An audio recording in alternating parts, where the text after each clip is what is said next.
এটা জীবন, এটা কোনো প্রজেক্ট নয়, তাই সমস্ত কিছুই তোমার ইচ্ছে মতো হবে না। এই যে সামনে দিয়ে অটোটা চলে যাচ্ছিল, ভিডিও করতে করতে খুব জোর ডাকলাম, তারপরেই অটো দাঁড়ালো, তারপর আমি কিন্তু উঠে পড়েছি। আজকে যাচ্ছি আমি রানাঘাটে কিছু জিনিস আনতে।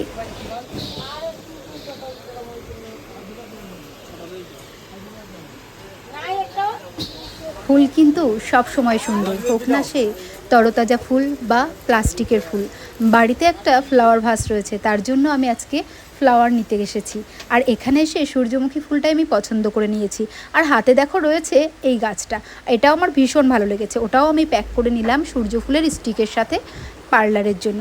তারপরে আরও কিছু জিনিস কেনার ছিল, সেগুলো কিনে নিয়ে আমি ঝটপট বেরিয়ে পড়েছি। আর দেখো রানাঘাটের জ্যাম, ফুল দেখে আবারও আমি থমকে গেলাম। তারপরে জোর পায়ে হেঁটে আমি অটো স্ট্যান্ডে চলে আসব। অটো স্ট্যান্ডে এসে আবারও অটো পেয়ে গেছি। আর তোমরা কে কে এভাবে নিজেদের জিনিসগুলো কিনতে ভালোবাসো অবশ্যই কমেন্ট করে জানিও। ভালো থেকো সবাই, টাটা।